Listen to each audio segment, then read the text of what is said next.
Halo semua, jumpa lagi dengan saya Depri Saipullah.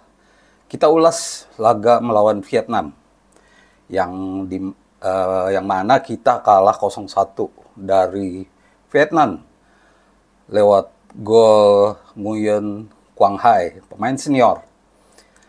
Dan kita tetap memiliki peluang lolos ke semifinal Piala AFF karena kita masih berada di posisi 2. Selain itu, Filipina dan Laos juga membuang kesempatan karena mereka juga main imbang sehingga kedua negara ini hanya meraih 2 poin saja, baru meraih 2 poin, sedangkan Indonesia meraih 4 poin.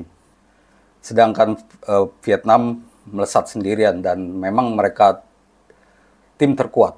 Sebelum laga melawan Vietnam, kita semua tahu bahwa duel ini memang cukup sulit untuk dimenangkan karena melihat performa pemain muda kita di 2 laga sebelumnya kurang meyakinkan, apalagi saat melawan Laos.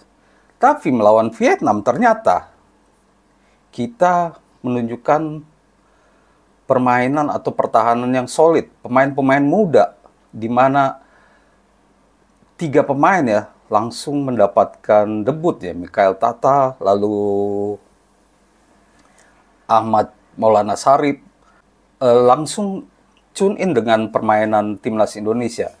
Kita lihat bagaimana Vietnam bisa melepaskan serangan begitu banyak.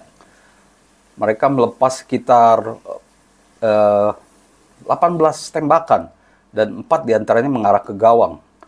Sedangkan kita hanya melepas 2 tembakan dan 1 tembakan saja mengarah ke gawang.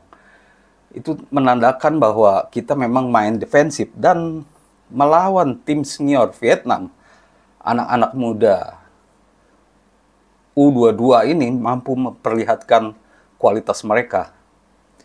Rivaldo, Pak Pahan misalkan. Sayang sekali dia malah cedera ya di akhir babak pertama. Ahmad Maulana main 90 menit. Mikhail Tata ya memang diplot sebagai pelapis ya. Pratama Arhan, karena ya kita tahu bahwa jadwal Piala AFF sangat mepet sehingga Sintayong harus melakukan rotasi. Bahkan dia tak peduli melawan Vietnam sekalipun karena dia sudah memprediksi dia hanya menargetkan 1 poin, tapi kita harus kalah lewat gol Quang Hai di menit ke-77. Dan sebenarnya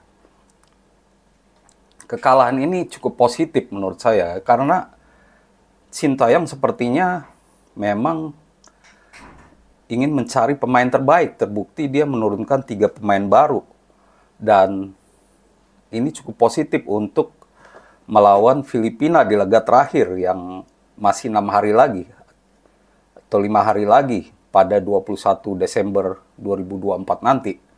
Dan hampir semua pemain sudah tampil ya, kecuali beberapa pemain saja seperti Erlangga ya, kiper, Erlangga Prasetyo, terus Sultan Zaki, ya belum mendapatkan kesempatan karena persaingan ya. Cuman dari pertandingan melawan Vietnam, saya melihat bahwa Sintayong bisa menetapkan 11 starter atau 11 pemain yang pantas masuk starter.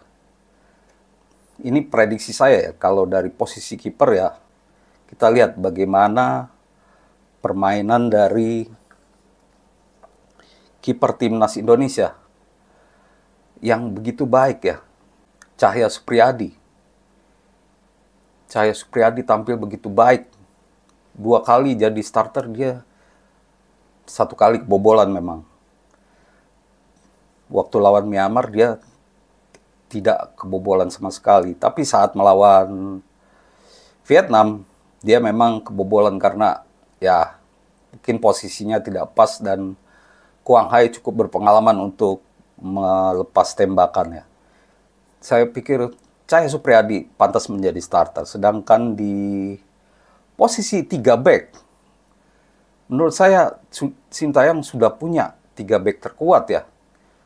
Kadek Arel, Muhammad Ferrari, dan juga Donitri. Ya, Donitri memang bukan main di posisinya, tapi karena tidak ada pilihan lain ya selain Donitri menurut saya yang paling pas untuk mengisi 3 back di belakang. Sedangkan di tengah 5 pemain ya, karena Marcelino kembali ya pasti Marcelino di tengah ya sebagai jenderal lapangan, dan Ahmad Maulana menurut saya dia pantas jadikan starter lagi karena penampilannya cukup bagus ya di debut bersama timnas Indonesia.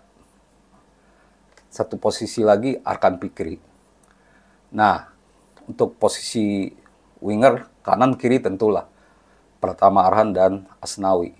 Untuk di depan, nah ini menurut saya melihat dari 2-3 laga yang sudah dilakoni, ya menurut saya memang sebaiknya Rafael Struijk dan Victor Detan di depan.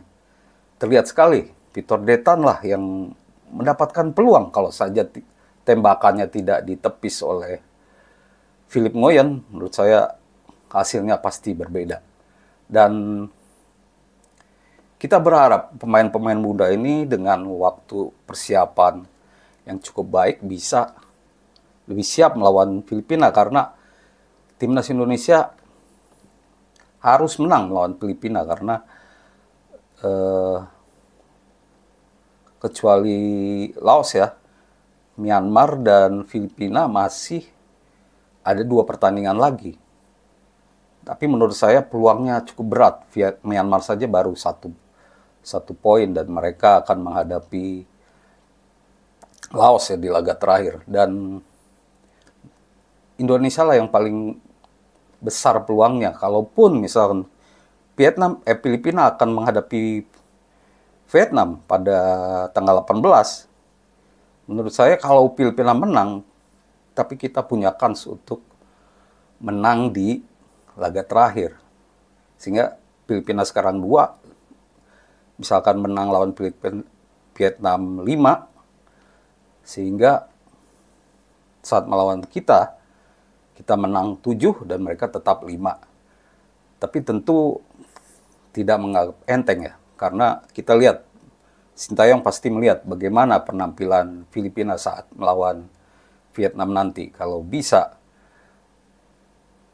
mengalahkan Vietnam tentu berbahaya juga.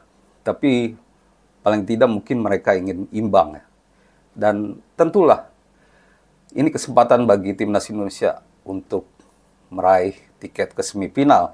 Bahkan Sintayong sendiri sudah optimis. Dia mengatakan sudah mempersiapkan tim menuju semifinal, di mana semifinal nanti kemungkinan Indonesia tambah pemain lagi. Ivar Jenner, Dustin Hubner yang mungkin sudah selesai main dengan klub pada 21 Desember nanti. Jadi setelah itu bisa main dan kita harapkan itu bisa terjadi. Dan terkait peluang timnas Indonesia untuk juara, saya pikir cukup berat ya. Dengan melihat bagaimana permainan timnas Indonesia, masih butuh jam terbang. Untuk juara menurut saya cukup sulit ya. Thailand dan Vietnam lah yang paling siap karena mereka yang paling ngotot lah, menurunkan skuad terbaik senior di laga ini. Demikian teman-teman ulasan saya, semoga menjadi informasi yang berguna untuk semua. Terima kasih dan salam olahraga.